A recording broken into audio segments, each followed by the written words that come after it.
O Lord, you have examined my heart and know everything about me. You know when I sit down or stand up. You know my thoughts even when I'm far away. You see me when I travel and when I rest at home. You know everything I do. You know what I'm going to say even before I say it, Lord. You go before me and follow me. You place your hand of blessing on my head.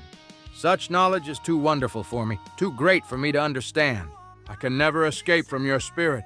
I can never get away from your presence. If I go up to heaven, you are there. If I go down to the grave, you are there. If I ride the wings of the morning, if I dwell by the farthest oceans, even there your hand will guide me and your strength will support me. I could ask the darkness to hide me and the light around me to become night. But even in darkness, I cannot hide from you. To you the night shines as bright as day. Darkness and light are the same to you. You made all the delicate inner parts of my body and knit me together in my mother's womb. Thank you for making me so wonderfully complex. Your workmanship is marvelous. How well I know it. You watched me as I was being formed in utter seclusion, as I was woven together in the dark of the womb. You saw me before I was born. Every day of my life was recorded in your book. Every moment was laid out before a single day had passed. How precious are your thoughts about me, O God. They cannot be numbered. I can't even count them. They outnumber the grains of sand. And when I wake up, you are still with me. O God, if only you would destroy the wicked. Get out of my life, you murderers. They blaspheme you. Your enemies misuse your name. O Lord, shouldn't I hate those who hate you? Shouldn't I despise those who oppose you? Yes, I hate them with total hatred, for your enemies are my enemies. Search me, O God, and know my heart. Test me and know my anxious thoughts. Point out anything in me that offends you, and lead me along the path of everlasting life. Now I would like to provide a commentary on Psalm chapter 139. What does Psalm chapter 139 mean? Psalm 139 begins by expressing the infinite knowledge of God.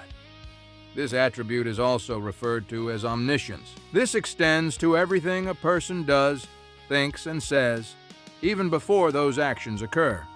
As stated elsewhere in the Bible, God's mind is inexpressibly beyond that of any person.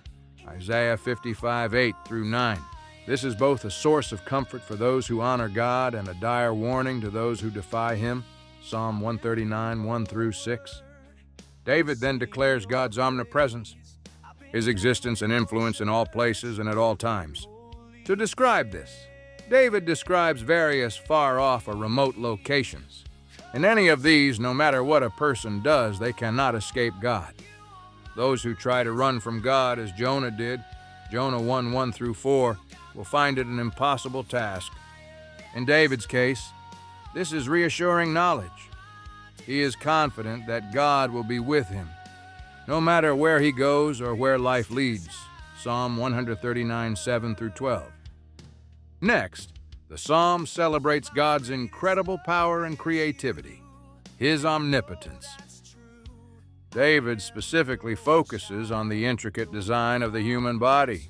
Even before the moment of conception, God is at work in forming a person.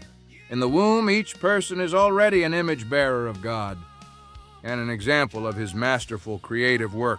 Psalm 139:13-16. Finally, David explores God's justice.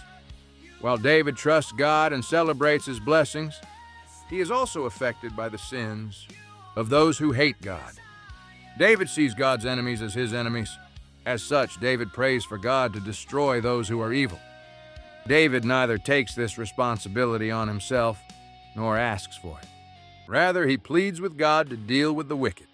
At the same time, David recognizes that he is vulnerable to sin and asks God to search his heart and mind, leading him in the right way. Psalm 39:17-24. Psalm 139, one of the most beautiful psalms in the Holy Bible. Think on these things and get closer with God.